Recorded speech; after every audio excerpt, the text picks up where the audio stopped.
습니다.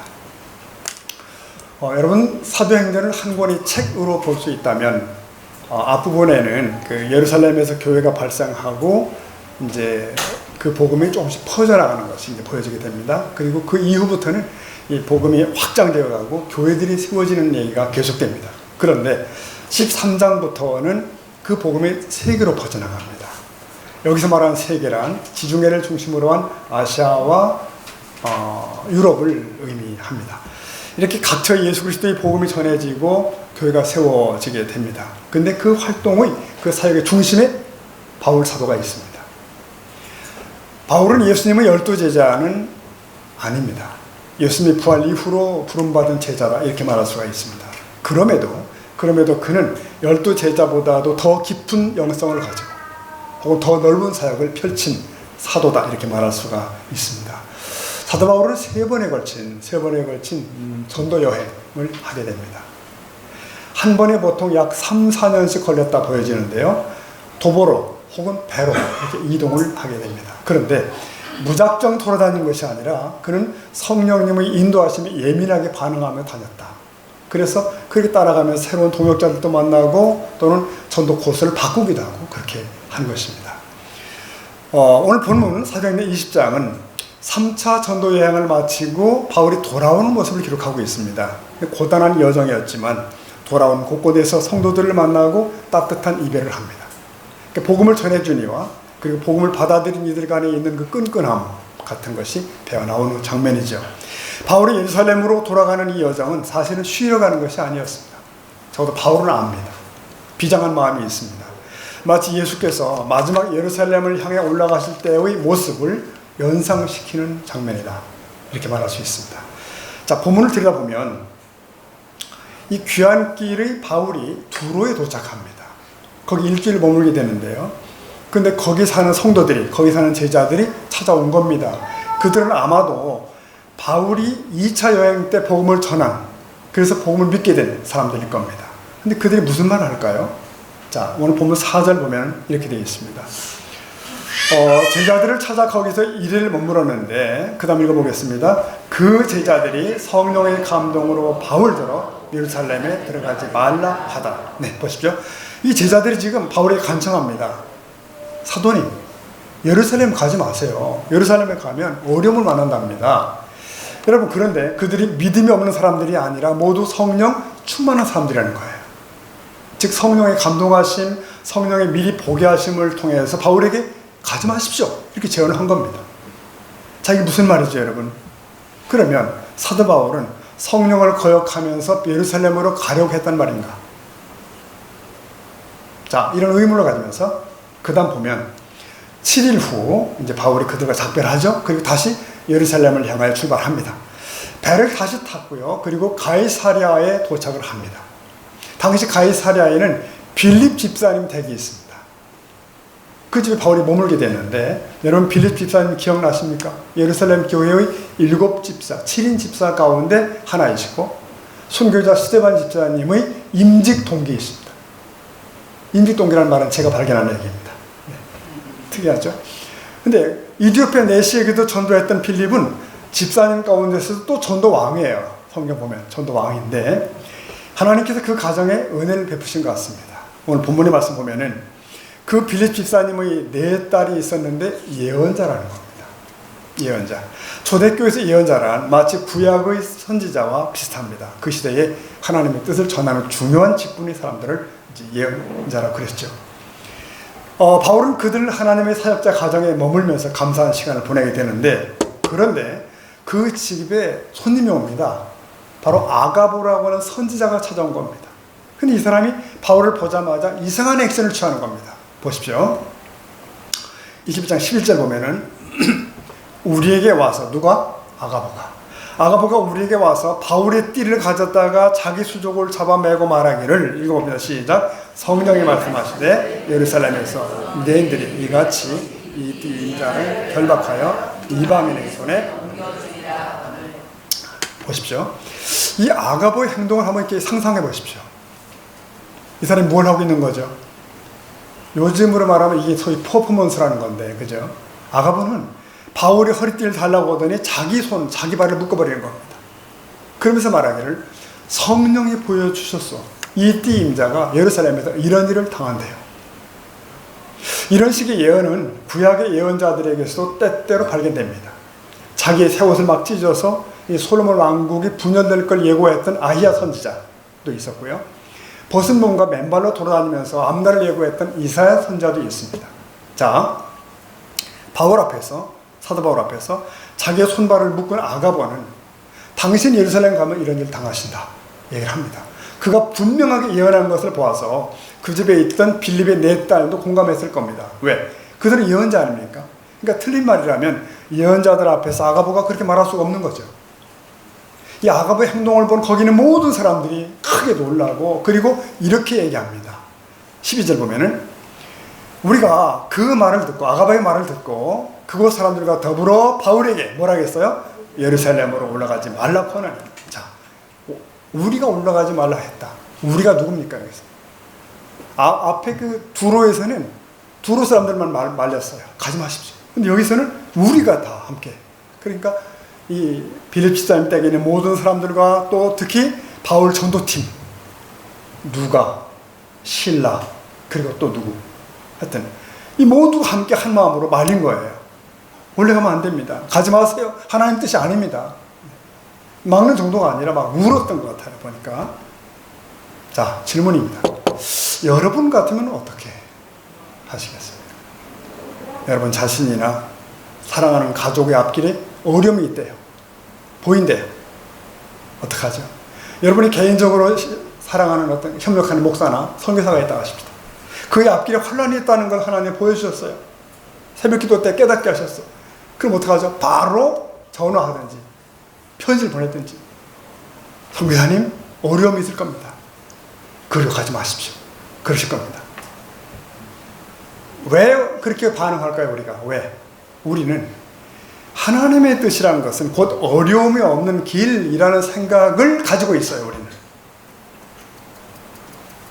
그래서 어려운 일이 있을 것을 보여주셨다는 말은 가지 말라는 뜻이야. 이렇게 우리는 판단합니다. 그게 맞는 것일까요? 그게 꼭 공식일까요? 오늘 사도 바울의 자세를 보십시오. 여러분, 달랐습니다. 아무런 흔들림이 없는 거예요. 두로에서도 말리는 성도들과 작별했지 않습니까? 그리고 여기 가이사랴에서도 또 흔들림이 없는 거예요. 21장 13절 보면 바울이 대답하되, 여러분이 어찌하여 울어서 내 마음을 상하게 하느냐. 그 다음 읽어보십시다. 시작. 나는 주 예수의 이름을 위하여 결박당할 뿐 아니라 예루살렘에서 죽을 것도 각오하노라. 네, 보십시오. 바울은 이 성도들이 애정어린 만류를 받아들입니다. 사랑이니까요. 이해합니다. 그러나 그럼에도 불구하고 바울은 자신의 결의를 더욱 강하게 천명합니다. 예수께서 죽임을 당했던 바로 그 성 예루살렘에서 나도 결박을 당할 것이다. 죽임을 당하는 것도 피하지 않겠다. 나는 간다. 왜? 그게 하나님 뜻이거든. 그겁니다. 여러분, 바울은 예루살렘에서 당할 일을 알고 있는 사람입니다. 성령께서 예루살렘에 가면 환난 당할 것을 미리 가르쳐 주셨어요. 그러면 왜 알려주셨죠? 미리? 바울아, 내가 그 일을 당할 때 두려워하지 말라. 이상한 일이라고 생각하거나 도망하지도 말아라. 그겁니다. 예루살렘 사람들이 너를 결박할 때 이미 내가 내게 말했다는 사실을 기억하라. 도망하지 말아라. 사람들이 너를 결박하면 묶임을 당해라. 어려움을 당하면 그냥 받아들여. 그런 뜻입니다. 지금 사도 바울은 지금 하나님의 뜻을 그래서 따르고 있는 거예요. 몰라서 가는 것이 아닙니다. 환란이 있는 걸 다 알고 가는 거예요. 그걸 알고 그제서야 이 제자들이 여기 이 가이사랴 사람들이 사도 바울을 이해하게 되고 더 이상 막지 않게 됩니다. 14절. 바울이 권함을 받지 아니하므로 우리가 어떻게 했어요? 주의 뜻대로 이루어지다 하고 그쳤다는 거예요. 이제 그들 모두 결론이 나온 겁니다. 그래, 그것이 사실이면 주의 뜻대로 이루어지다. 여러분, 바울의 삶에도 그렇고요, 우리의 삶에도 결론은 하나입니다. 주의 뜻대로 이루어지다. 여러분, 아멘입니까? 아멘. 하나님 뜻대로 이루어지기를 소망하는 그 마음, 그 기대, 그 목마름, 그겁니다. 성도 여러분, 이 말씀을 통해서 하나님께서 우리에게 찔러주시는 교훈이 있습니다. 우리가 하나님의 뜻을 알기를 원한다면 또는 알려고 할 때 조심해야 할 것이 있다는 거죠. 이 길이 편한 길이냐 더 어려운 길인가를 기준 삼으면 안 된다는 것이에요. 그 길이 편안하고 평탄하면 하나님 뜻이다. 그 길에 뭔가 어려움이 있으면 하나님 뜻이 아니다. 그게 맞냐는 거예요. 그렇게 되면 하나님의 뜻은 정말 오리무중이 됩니다. 우리가 혼란에 빠져요. 하나님이 인도하시는 길이 무조건 편안하고 잘 되는 길이라고 생각하면 하나님 뜻대로 갈 수가 없습니다. 그러므로 어려움 없는 편안한 길만 찾으려고 해서는 안 된다는 것이에요. 자, 여기서 잠깐 좀 이렇게 짚어볼 게 있습니다. 오늘 본문 내용 중에는 예언이라는 단어가 나오고요. 예언자들이 등장하고 예언하는 선지자가 나와요. 여러분, 오늘날에도 성령께서 은사를 베풀고 계시고 그 중에는 예언의 은사도 있다고 저는 믿습니다. 본래 예언은 성도를 말씀으로 격려하거나 책망하는 일에 쓰여요. 그래서 공동체에 유익을 끼칩니다. 필요시 한 개인에 대한 하나님의 뜻을 보여주시기도 합니다. 자, 근데 조심할 것은 뭐냐면은 성령께서 뭔가를 보게 하실 때, 알게 하실 때 해석을 어떻게 하는가, 그겁니다. 해석. 잘못 해석하면 예언이 문제가 되고 오히려 하나님 뜻을 가로막을 수도 있는 겁니다. 너무 쉽게 말해버리고 인간적으로 해석하고 그게 아니라는 거죠. 자, 성령께서는 당시 성도들에게 미리 보여주셨습니다. 사도 바울이 예루살렘에 올라가서 결박당하고 환난당할 것이다. 자, 그러면 왜 보여주신 거죠? 도대체 왜 보여주신 겁니까? 예루살렘에 올라가지 마십시오라고 막으라고 보여준 것일까? 그게 아니에요. 환난을 당할 사도 바울을 위하여 기도하라. 그를 위해 중보하라. 그에게 힘을 보태라. 그것이거든요. 이게 해석이 참 중요합니다. 왜 이 일을 알게 하셨다고요? 준비하라고 주신 거예요. 바울 자신에게나 이 성도들에게나. 이제 사도 바울이 예루살렘 가면 분명히 환난 당하고 결박 당합니다. 그게 사실이에요. 그러면 너희들도 깨어 기도하라는 거예요. 나의 종이 이런 일 앞에서 흔들리지 않도록 하라. 가로막으라는 게 아니라는 거죠. 그러므로 예언 기도를 하는 것도 조심해야 하고 예언 기도를 받는 것도 조심해야 된다. 예언의 은사를 받은 자에게는 특별히 책임이 있어요. 성령께서 어떤 일을 미리 알게 하실 때 그것으로 혼란을 일으켜서는 안 된다는 겁니다. 예를 들면 김집사 조심하세요. 하나님이 이걸 내게 보여주셨습니다. 보세요. 우리 교회 앞으로 이런 일이 있을 거래요. 하나님이 그렇게 말을 막 터뜨리고 소문을 내고 그렇게 하라고 주신 뜻이 아니거든요. 대부분의 경우는 내가 그 일을 위해 기도하라. 내가 먼저 조용히 희생해야 돼. 이런 걸 미리 알려주신 겁니다. 근데 그걸 너무 쉽게 말을 해버리는 거예요. 그래서 그로 인해 시험에 들고 혼란이 생기고 개인이나 교회가 그런 일은 하나님 원하시는 것이 분명 아닙니다. 참 조심할 것은 특히 은사를 받은 자에게는 꼭 유혹이 따라붙어요. 유혹이. 그래서 사람들을 자기에게 묶어두려고 한다고요. 계속 자기에게 영적으로 종속되게 만들려고 해요. 기도받게 만들고. 그래서 예언 은사자들이 조심할 것은 내가 기도하면 당신 일이 다 보여. 다 이러는 거. 당신 아이들이 장래가 이렇게 될 거야. 이렇게. 그런 식이 되면 사람들이 어떻게 할까요? 자기만 쳐다보게 됩니다. 그때부터 사람들 마음을 묶어두려고 시작해요. 그래서 성령이 주시는 것이 아닌 자기 생각을 덧붙이기 시작하고 점점 이상하게 가기 시작합니다. 결국 미혹하는 자가 돼요. 그런 일 많았습니다.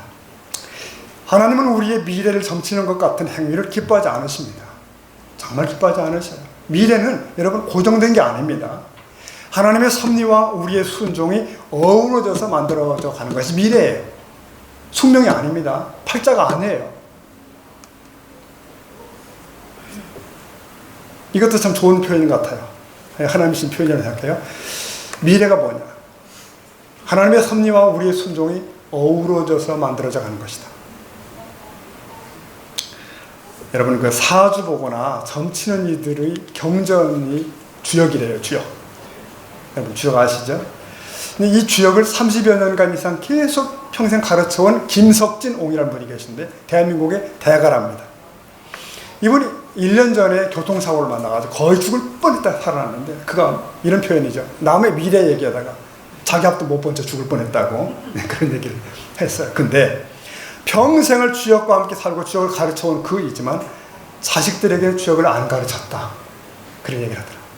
근데 그 사람의 결론이 그겁니다. 뭐냐면 앞날은 모르고 산 편이 낫다. 그거예요. 한번 따라하십시다. 그 말은 맞다. 진리는 아니지만 그 말은 맞아요, 사실. 그러니까 기독교는 아니지만 사랑하는 성도 여러분, 선하신 하늘 아버지의 손에 우리의 남은 날들이 남은 삶이 있는 줄을 믿습니다. 아멘. 그것으로 족합니다. 네. 오늘을 열심히 순종하며 가는 거죠, 그냥. 성경은 뭐라고 말하는지 아시죠? 전도서 7장 14절. 형통한 날에는 어떻게 해요? 기뻐하고 곤고한 날에는 뒤돌아보라. 이 두 가지를 하나님이 두 가지를 병행케 하사, 그 다음 읽어보겠습니다. 사람이 그의 장래일을 능히 헤아려 알지 못하게 하셨느니라. 그게 하나님 뜻이에요, 원래. 그러므로 예언기도를 너무 좋아하는 사람들은 좀 조심할 필요가 있다. 상황이 답답하면 예언의 은사자들 찾아가서 기도받으려는 유혹을 자꾸 받거든요. 그러나 하나님께서는 단지 우리의 궁금증이나 푸는 일에 관심이 없으시다. 어려움 없는 편안한 길을 찾으려는 태도도 기뻐하지 않으시고요. 반드시 그러면 실족합니다. 하나님은 절대로 우리를 이렇게 인도하기를 원치 않으시는 거죠. 하나님은 하나님 대신에 우리가 어떤 사람을 더 의존하는 일도 기뻐하지 않으십니다. 여러분 기억하실 것이 있습니다. 하나님의 인도하심은 특별한 사람들에게만 있는 것이 아닙니다. 위대한 믿음의 사람들에게만 상대하는 것도 아니셔요. 우리 하나하나가 고귀한 하나님의 자녀인 줄로 믿습니다. 네. 그러므로 하나님은 하나님 뜻을 알고자 하는 이들, 그 자녀들을 외면치 않으시는 거예요. 직접 인도해 주실 걸 믿고 주님을 바라보는 자가 되기를 원하십니다. 네. 오늘 본문을 생각해 보세요. 사도 바울은 모든 사람들이 말을 듣는 거예요. 지금 가지 말라고, 예루살렘 가면 환란이 있다고 예언도 듣고, 그럼에도 흔들리지는 않습니다. 왜요? 이미 성령께서 그러한 일을 사도 바울에게 개인에게 알려주셨잖아요. 그래서 전에 에베소 사람들과 작별할 때 바울의 고백을 한번 들어보시면 이렇게 되어 있습니다. 앞으로 돌아가서 사도행전 20장 보면 22절에서 보라, 이제 나는 성령에 매여 성령에 이끌려 어디 예루살렘으로 가는데 거기서 무슨 일을 당하는지 알지 못한다. 큰일이 있다는 겁니다. 지금 23절 다 같이 오직 성령이 각성해서 내게 증언하여 결박과 환란이 나를 기다린다. 보십시오. 결박과 환란은 다 예견된 거예요. 아는 겁니다. 바울은. 나를 기다린대요. 그걸 알면서도 부지런히 지금 예루살렘으로 가고 있는 겁니다. 왜? 주 예수께 받은 사명 때문에. 예루살렘에 가서 만날 일들을 주님으로부터 들었기 때문에 흔들릴 이유도 없고, 주변 사람들이 보여주셨어요. 가면 안 됩니다. 하나님 뜻 아니에요. 라고 할 때 바울은 그런 사람의 말에 흔들리지 않고 그런 식의 해석에 마음 두지 않았고, 그래서 두로에서의 일, 여기 가이사랴에서의 일, 이 일들은 성령께서 재차 보여주신 거라고 본 겁니다. 재차 보여주셨다. 왜? 그 길은 힘든 고난의 길이기 때문에 담대해야 된다. 담대. 바울은 더 기도로 준비하게 되는 거예요. 하나님 이제 곧 그 일들을 제가 만나겠군요. 주님 알겠습니다. 힘을 주십시오. 바로 그거죠. 앞에서 바울이 전도 여행 기록을 읽다 보면, 사도행전을 쭉 읽다 보면은 이 베레아나 에베소 같은 데서도 이 비슷한 결박당할 위기가 있었습니다. 위기들이 찾아와요. 그럴 때 바울은 피했습니다. 그때는 그것이 성령의 인도하심이에요. 그때는 아직 사도 바울이 잡힐 때가 아니거든요. 그건 하나님 뜻이 아니었습니다. 그러나 이제 다가오는 예루살렘에서의 결박은 어떻죠? 하나님의 뜻이십니다. 피하지 않고 붙잡히는 것이 하나님의 원하심이에요. 자, 그러면 여러분, 하나님께서 왜 이렇게 하셨을까? 왜 하나님의 뜻은 사도 바울을 로마로 왜 보내려 하시는 거지? 잠깐. 하나님의 뜻은 결국은 로마를 보내기 위해서 바울을 예루살렘 보내시는 거예요, 지금. 그러니까 당시 로마는 세계의 수도라는 거 아시죠? 모든 길이 로마로 통할 때입니다. 그러니까 하나님은 땅끝까지 복음을 선포하는 방법으로 바울을 지금 그리로 보내시는 겁니다. 사도 바울은 이미 그 점에 대해서 하나님의 의도를 알고 계실 수 있었어요. 그러므로 바울은 전에도 아시아 땅을 두루 전도로 다니면서도 이렇게 중얼거렸어요. 내가 로마도 보아야 하리라. 내가 가이사 앞에 서야 하리라. 그런 말들. 그럼 하나님은 어떤 방법으로 바울을 로마로 보냈죠? 어떤 식으로? 예루살렘 가서 거기서 결박되어서 로마로 가는 겁니다. 황제에게는 재판받을 제수로 서는 겁니다. 자, 이런 비슷한 예를 구약에서도 보지 않습니까, 여러분? 창세기 요셉을 보면은 요셉도 종으로 팔려가서 애굽으로 가죠. 거기서 어려움을 잘 겪다가 왕 앞에 서게 되고 총리가 되지 않습니까? 그래서 하나님의 가족들을 살립니다. 사도 바울은 이제 로마로 제수로 들어가서 장차 하나님의 백성들을 살리게 될 겁니다. 수많은 사람들. 네, 이것은 하나님이 바로 기가 막힌 계획이셨다. 장사꾼이나 여행자 이런 거로 들어가가지고는 로마를 감당할 수 없다는 거죠. 이제 바울은 황제의 재판을 받게 됩니다.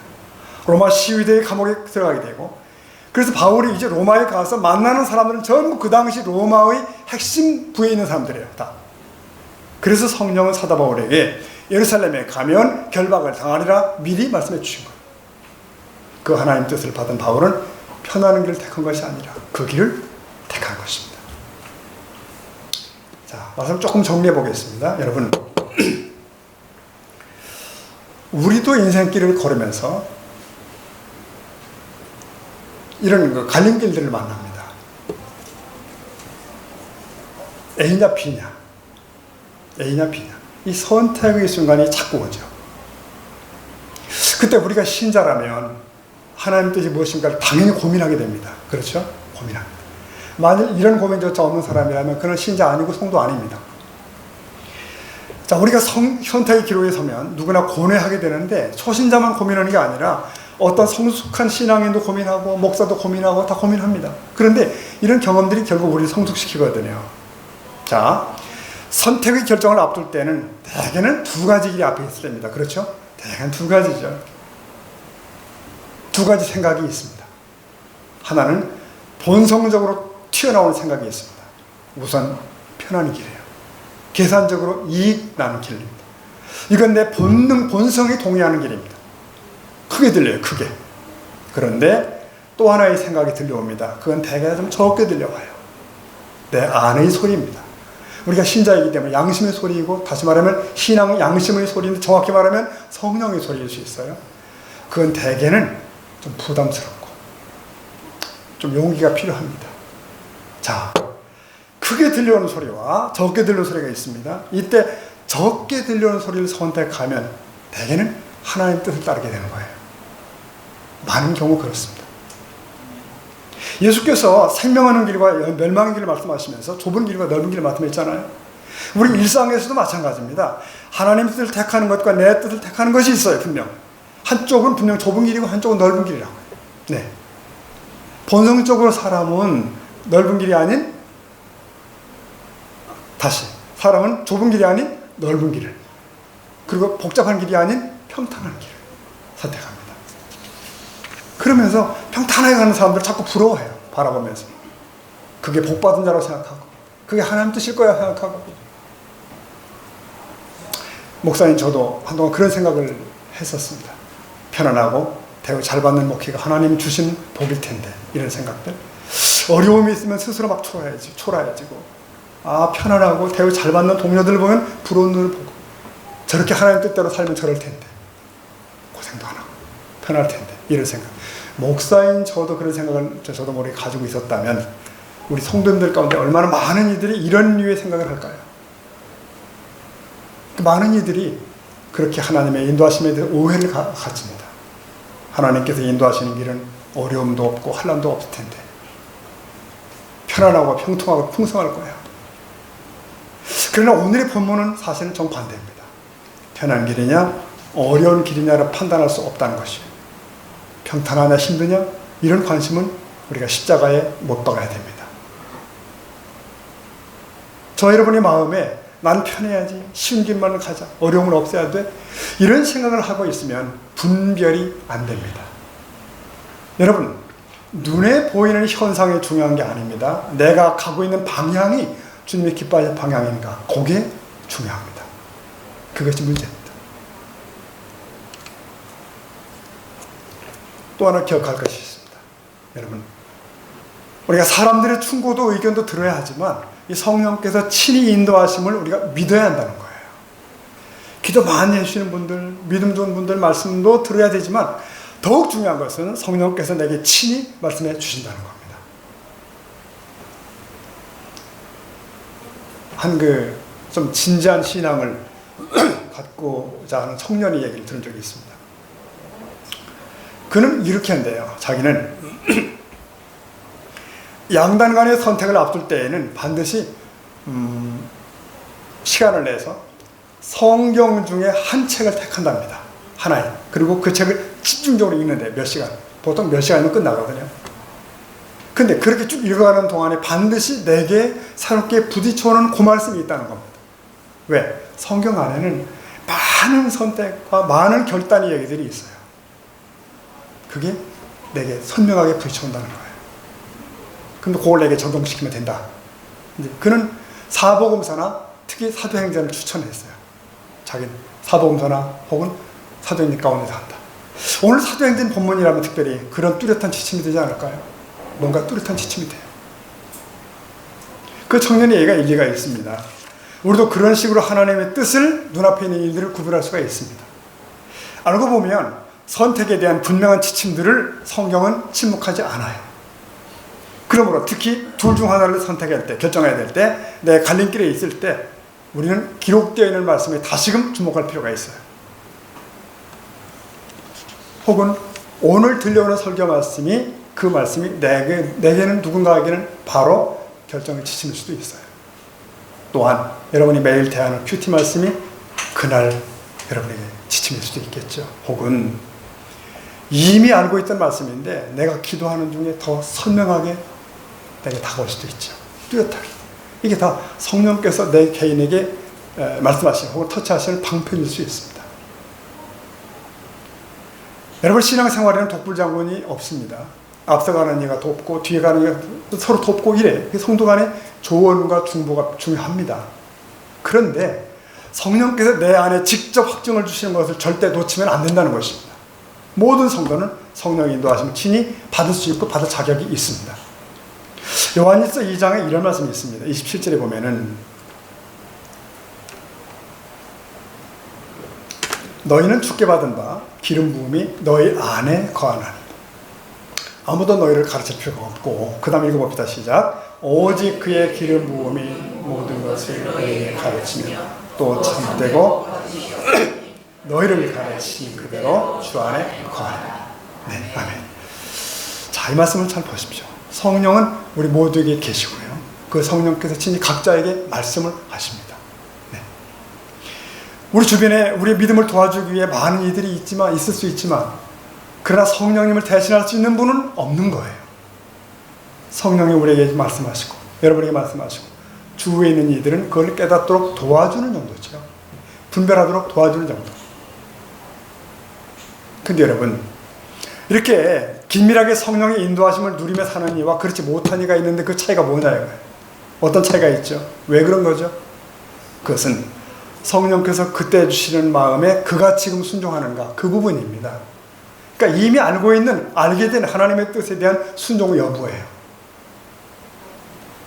이미 내게 알려주신 말씀도 전혀 따라갈 의사가 없는 순종하지 않는 이가 새로운 길을 알려달라고 하는 것은 모순입니다. 중요한 것은 지금 내게 하나님의 원하시는 게 뭐지? 물으셔야 되고 지금 나를 향한 하나님의 뜻이 뭘까? 묻고 그걸 착수하자는 그런 뜻입니다. 뭐 할 수 있죠? 나는 지금 성경 말씀대로 기도할 수 있어요. 쉬지 말고 기도하라. 자신을 위해, 남을 위해, 교회를 위해 기도를 시작할 수 있는 거죠. 또 나는 다른 성도에게 따뜻한 말 한마디라도 전할 수 있어요. 성경 말씀처럼. 하는 거죠. 가족에게 사랑한다, 고맙다 얘기할 수 있어요. 성경 원리대로 하는 겁니다. 여러분 주위에 눈에 띄는 어려운 이웃을 정말 어려운 이웃을 위해서 따뜻한 차 한 잔, 떡 한 조각 나눌 수 있습니다. 하여튼 이런 식으로 말씀을 볼 때 혹은 느꼈을 때 들을 때 한 걸음씩 그냥 따라가는 겁니다. 걸음마 배우듯이 조금씩 가는 거예요. 아, 저건 내게 주신 말씀이야. 그런 깨달아지는 것만이라도 순종하기 시작하는 거죠. 그러면 하나님의 인도하심을 받게 됩니다. 그렇게 쭉 가다가 결정적으로 중요한 것을 결정해야 될 때도 그 패턴으로 가는 문제가 없어요. 그게 하나님의 뜻입니다. 여러분 하나님의 뜻을 정말 분별하려면 좋고 싫다는 판단은 일단 십자가에 못 박으셔야 됩니다. 사도 바울이 환난을 기다린다는 예루살렘에 갈 수 있었던 것은 좋은 길, 편한 길을 찾아다니는 마음을 버렸기 때문에 가능했어요. 네. 말씀 매듭하겠습니다. 여러분, 예수님께서 자신이 십자가 지실 것에 대해서 처음 말씀하셨을 때 맞습니까? 베드로의 말은 그거죠. 주여 그리 마옵소서. 이런 일이 결코 주께 미치지 아니하리다. 베드로는 자기도 모르게 힘든 일, 어려운 일은 하나님 뜻이 아닐 거야 라는 생각에 젖어 있었던 겁니다. 우리처럼. 그래서 주님이 그 책망을 엄청 크게 하셨죠. 사단아 물러가라. 그렇게 베드로를 꾸짖으신 주님은 이런 말씀을 하셨습니다. 마태 16장 24절 보니까 이에 예수께서 제자들에게 혹은 베드로에게 이르시되, 보세요. 읽어봅시다. 누구든지 나를 따라오려거든 자기를 부인하고 자기 십자가를 지고 나를 따를 것이다. 나를 따라오려거든. 그게 바로 하나님의 길이죠. 하나님의 뜻인데 어떻게 해야 되냐고요. 자기를 부인하고 자기 십자가를 지고 나를 따르라. 이 말은 그저 편안하고 평탄한 것과 정반대의 얘기 같습니다. 사랑하는 성도 여러분, 그렇습니다. 이것이 내 인생길에서 하나님의 뜻을 찾는 자들에게 주시는 불변의 법칙입니다. 지침입니다. 나를 부인하고 내 십자가를 지고자 하는 자들에게 성령은 알려주십니다. 그의 뜻을. 그러므로 우리는 본성이 원하는 편안한 길만 찾아서 안 된다. 그리고 그런 길에 있는 자들을 부러워해서는 안 된다. 지금 하나님이 인도하시는 길이 잘 되는 길인 줄로 믿습니다. 주님이 인도하시는 길에 어려운 일이 있을 수 있다는 사실, 이것 하나만 딱 깨달아도 하나님이 복 주시는 길이 확 보여요. 주님 역사하시는 길이 열리는 것입니다. 성령께서 친히 제게, 여러분에게 말씀하시는 것을 믿으십시오. 무조건 순종하겠습니다. 순종하겠습니다. 이렇게 하고 한 걸음씩 결단하고 나아가면 성령 하나님께서 우리를 분명하게 뚜렷하게 인도해 줄 줄로 믿습니다. 그리고요, 결국 최후의 승리를 허락해 주실 것입니다. 아멘. 기도하겠습니다.